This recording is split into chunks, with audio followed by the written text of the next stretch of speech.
Welcome to the D2 Baseball Podcast, your top source for all things D2 Baseball. Before we jump into today's episode, I've got some exciting news. Are you looking to reach a passionate, engaged audience? We're now offering ad spots on our podcast. By advertising with us, you'll connect with thousands of dedicated D2 Baseball fans, including players, coaches, and avid supporters. Here's why you should consider partnering with us. Targeted reach. Engage a specific audience that loves D2 baseball. High engagement. Our listeners are loyal and tuned in regularly. Affordable rates. Competitive pricing for all budgets. Flexible formats. Choose from pre-roll, mid-roll, or post-roll ads. Interested? Email us at diviibaseball@gmail.com to learn more and secure your spot. Let's hit it out of the park together. Thanks for considering this opportunity. Now, let's get to today's episode of the D2 Baseball Podcast. Welcome into the Division II Baseball Podcast. We've got a great honor today to talk with Zach Evans, who had a very impressive career at Lenoir-Rhyne and ultimately got selected in the MLB draft just a couple weeks ago in the 9th round by the San Diego Padres. And we have Zach joining the show with us today to talk about that. Zach, first of all, thank you so much for taking time. I know the last few weeks have probably been hectic and a big whirlwind for you, but first of all, or second of all, congratulations to you as well for being selected. Take us back to draft day and when you ultimately got that call, what the feelings were like. Were you expecting to get this call when you did? And how did you ultimately receive the news? Yeah, so on Monday, I was going to a summer ball game. I was just getting on the bus, and I got a call. They were like, hey, we got 4 picks here within the next 4 rounds. Thinking about using one on you. Just be by your phone. And then they kind of just hung up. I didn't really answer, nothing. So, my heart started racing a little bit, which was completely unexpected. Get to the field, about to hit BP. Coach scratched me from the lineup, said, hey, be by your phone, man. It's a possibility. Gave me the call, and I kind of blacked out a little bit after that. But it was a really, really cool moment. And yeah, speaking of cool moments, just hearing that and then, maybe going on MLB.com or wherever to see your actual name there, when you went through that and then after you blacked out, when did it set in, hey, I'm an actual professional baseball player now? Yeah, it took, I think for the drive home to Buffalo, where I was kind of just sitting there trying to take it all in. But on Monday, when I was watching the game, just kind of sitting there, your phone's blowing up and you want to check it, but at the same time, you want to just be where you are. It didn't really hit me until probably that drive home the following day. And then especially when you get here to Arizona and you see your name on the locker, it kind of set in a little bit. So.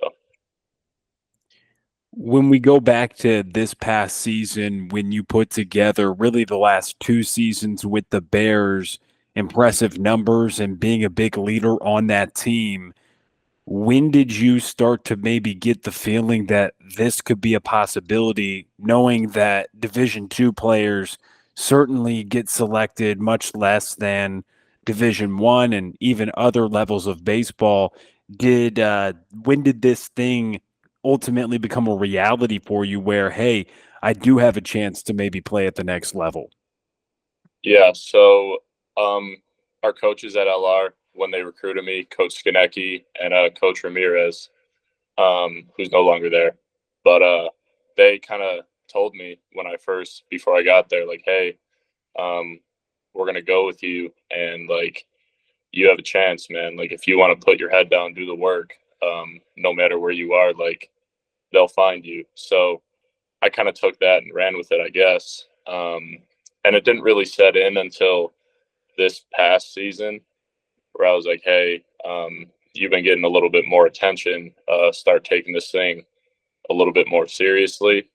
And, you never know what's going to come out of it. So I appreciate them for putting that confidence in me and letting me know that, like, it's possible no matter where you are. So.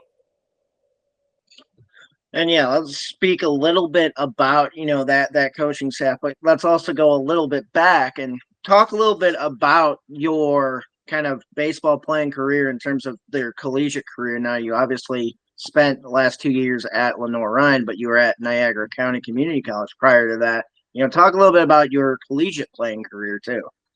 Right. So out of high school, that was my only offer. So they took a chance on me, and it was a grind for sure. I didn't really know what to expect there. And baseball in Buffalo it's what you make of it, I guess. The weather, the facilities, everything. You do what you can. So I went there and just kind of went to work. And after that, my 2 seasons there, they reached out and I had some other offers, but I went there to LR and I kind of just fell in love with that place. Coming out of junior college, you don't really know where you're going to go or how it's going to go. And it is a grind every day when people say like, hey, you gotta do what you gotta do. They weren't kidding. But I owe everything to that place. They kind of formed me to where I am today. So I appreciate them a lot. Now, I like how you touch on both of your stops in college before ultimately being selected, which is a big part of this conversation right now. But specifically with LR, what for you do you credit maybe? I know you talked about the coaching staff, but when you were there, what do you think contributed most to your development as a player to ultimately get that notice and get that recognition? Is there something that they did to you or that you took upon yourself, an area of your game that you developed even further while you were with the program? Yeah, honestly, probably the weight room. Um, I think that is a huge determining factor of guys who can keep playing and the ones who can't, I never really been exposed to anything like that before. And their strength program and everything was really like a huge help for me. And they are big on that too. And if you just keep doing that and get in there every day, do what you got to do, I think it did help me more than I realized until now. But I would say that for sure. And we talk a little bit. So you obviously mentioned the strength coaches there, and you mentioned your coaches as well at Lenoir-Rhyne. But in terms of like big mentors in your life, and it could be one of those you've already mentioned, but in terms of mentors, who was someone that impacted your life in a way that helped you become the person you are today to become, a professional baseball player? Honestly, probably my family. They were always like, even when I didn't realize it myself, they were putting into me like, hey, you got a chance to do this. Like, you gotta, if you really want it, it's there. And I didn't realize up until this point, but they were always in my corner for that every single day. So I owe them as much as anybody, probably like anybody else, but they put that confidence in me daily, which helps a lot. For you and a lot of people that would love to be in your position, getting a call, and like you said, it's a blackout moment. It's an unbelievable moment you'll never forget. For other Division II players and a lot of coaches who follow us, at least at the Division II level specifically, would there be any things that you would tell some of those guys that are trying to get to the next level? Any advice perhaps you could give them about what they could maybe do to get noticed, to maybe they have those aspirations to go play the next level? Yeah. every day you gotta forget about the previous day and come to work for the next. No matter how it went, like the following day's a new day. Just put your head down, keep going to work. And what everyone's told me is like if you have the will to go and do it, like they'll find you. So no matter where you are, you could say, "Oh, D2 doesn't get recognition. It's going to be harder," which might be true. But if you have the confidence to go and do it, like you gotta actually want it, and it could happen to anybody. So don't give up hope. Don't do this. Don't do that. And just keep going to work every day. Hey, that's a great answer to all those players out there currently in Division II baseball or going to be in Division II baseball. It's a grind. It's not something that will come easy to you. You got to work hard for it. So thank you for that answer, Zach. And the next question I wanted to ask you is, I'm very curious about it. The process, after you're drafted, your name was called, you took care of, the signing aspect of it. How does that process work in terms of where they tell you where to go, when you need to be there, and how, throughout that journey works for you so far? Yeah. So I mean, it happened pretty quick. I got the call about an hour or two went by, and I got a text like, "Hey, we're gonna send you here where I'm at. Um, Someone's gonna get in contact you with flight information within the next day or two," which happened right away. I signed about an hour after that call online. They sent me an email, signed everything like that. So everything kind of happened all together within a matter of 2, 3 days.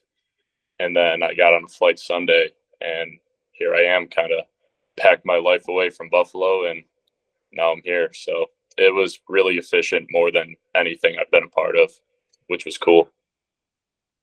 And when you talk about moving and moving around, I know you touched on your career, but being from New York and then going to play for Lenoir-Rhyne in Hickory, North Carolina, that's a big transition for you. And you talked about that journey, but from playing in the Junior College World Series to then going to Lenoir-Rhyne in North Carolina, that process and that move, does that type of stuff prepare you for what you're going to see in affiliated baseball, you think, with all the travel that you have throughout the summer and beyond?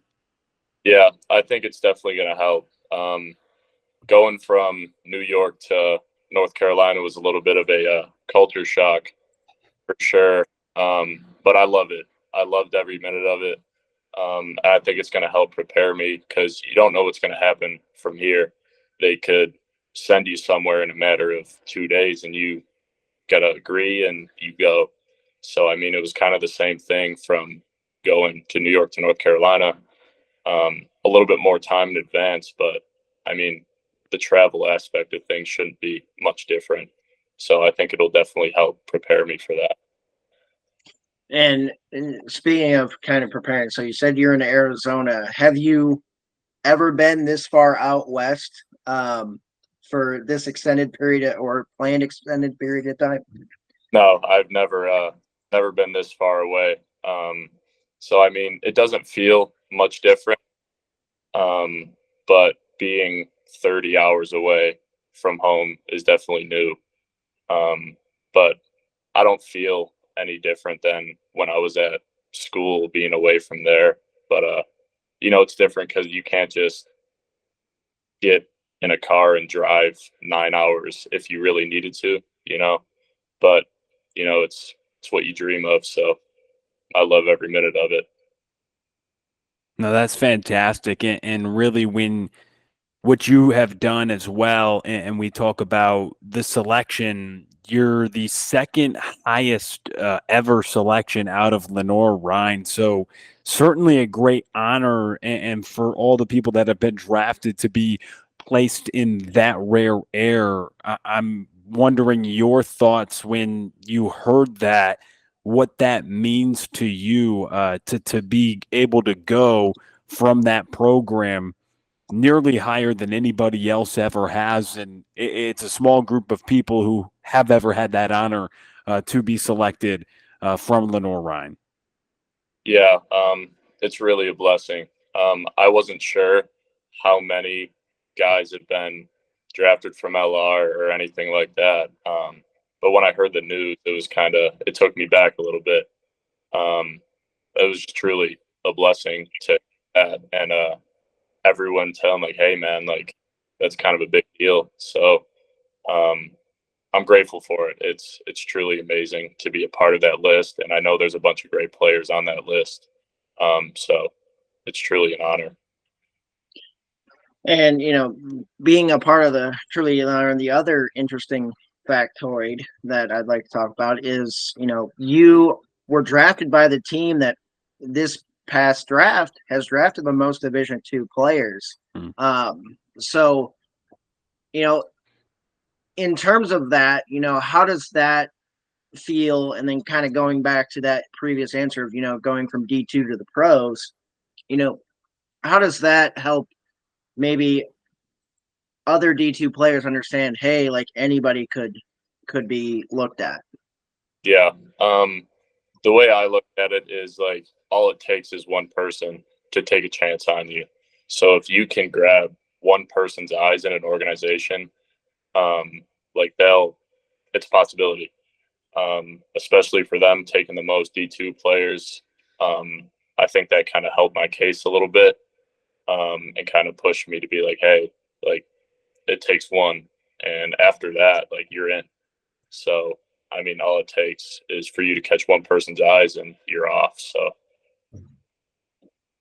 Yeah, no, and that's huge. And it's really cool that you have taken some time to talk with us. I know that Coach Ramirez, I was reading something how he talked about your ability to defend and your ability on the left side of the infield at such a high level. I wonder, just with your frame and your size, how you learned to defend at such a high level and where that came from. Is that something you developed in college, or has that always been a big staple of your game, being an elite defender? so coming from junior college, I've always wanted to work on like my feet and speed and just being more athletic in the field. So I kind of dedicated those 2 years into being more of a force in the field. Because I think hitting, you can go anywhere and have a good hitting guy and learn from that, and you can take little bits and pieces from that. But Hmm. fielding, you got to work on your lower half a lot. So I think that definitely helped take my game to another level, just dedicating specific to my footwork and fielding and everything, which helped a lot. And you mentioned, working on your lower half. And then you also mentioned, the weight room being a big key, connecting those two. What was the impact of that? The weight room being able to strengthen your lower half for that benefit on defense. Yeah. So like ability was a huge thing for me. I wasn't always the most flexible person in the world. I'm still working on it to this day. So I think like doing those things at LR, it was really like stretch based and specific movements that will help you be more mobile and do all that sort of stuff.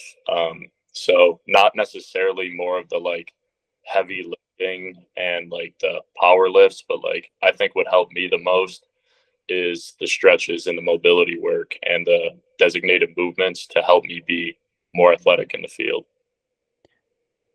Throughout the course of a season, and I know Robert and I don't get the day-to-day inside look like somebody does within the dugout like yourself, but throughout the season, we all understand, like you said, it's a grind, and even more of a grind as you continue to progress, just with any level. High school, okay, college is more of a grind. Obviously, professionals, more of a grind. But when I bring up that word and bring up that fact, I ask for you, seeming like such a driven, motivated, disciplined individual. how do you, throughout the course of a season and really just throughout the course of an entire year, when you base your entire focus and profession ultimately on the game of baseball, I just wondered, like, what do you do to stay motivated to get up to the park and say, hey, we're going to Mars Hill this weekend, or we're going down here this, like, to stay motivated throughout a season? How do you do that? Because it's an incredibly difficult thing to do, and there's so many lulls throughout a year and tough days in the game of baseball. How do you stay motivated throughout the year and specifically throughout a season? Basically, I look at the whole thing as you wake up every day and that's a blessing. So I know there's some people that would kill to be in the position I'm in. So I don't take anything for granted in that aspect. You wake up every day, you're like, hey, I get to play baseball, or I get to go here, not kind of the mindset where I have to do this, or I have to go to practice, or I have to go to the field. Like, I get to, I'm able to. So I think that was a huge like determining factor of what got me here, is having that mindset every day. And like, your body's not going to be 100% every day playing that much, doing all that stuff. Nobody's is. So just having that, I think, helped me a ton every day. And the final question I have for you, Zach, and we'll pretty much know the answer, but kind of want to hear more on your perspective is, what is the, now that you're in professional baseball, what's your ultimate goal and aspiration, within professional baseball? Like every kid, you want to make it to the show. I know it's a huge process, but my goal is to move up this organization as quickly as I can, and hopefully one day be able to play on TV. So that's the goal. So hopefully I can make that happen. Love that. And final thing I have for you, we've talked a lot about the highs and all the great things that are happening for you. And it's so cool to see. I want to just finish off with you talking about perhaps what was the biggest challenge that you faced throughout your career, maybe even this past season, like having to play the number one team in the country on the road, or whatever it is. I wonder what's the biggest challenge that you had to face throughout your career, you think? The biggest challenge, I think, basically through all my college years was, going in, there's guys that are out for your position. And to realize that when you first go wherever you are, it doesn't matter. Like, especially now in college baseball, the transfer portal is a huge thing. Like, if you don't perform every day or do the things you need to do, like, you can be replaced in an instant. So I think like the biggest challenge was knowing that and accepting that. And I just had to keep doing everything I can to hold the position that I'm in and help the team win. So it's kind of more like a mental challenge that's like, hey, there's guys that are out to take what you have. So kind of just knowing that and doing that every day was probably the biggest challenge for sure. And Zach, we'd like to again thank you for taking the time out to chat with us and talk about your journey so far. And again, wish you congratulations on getting drafted, and wish you the best of luck as you start your professional career. And hopefully, like you said, it ends up with you being on TV so we can watch you in the show. I appreciate you guys. It means a lot taking the time. So thank you.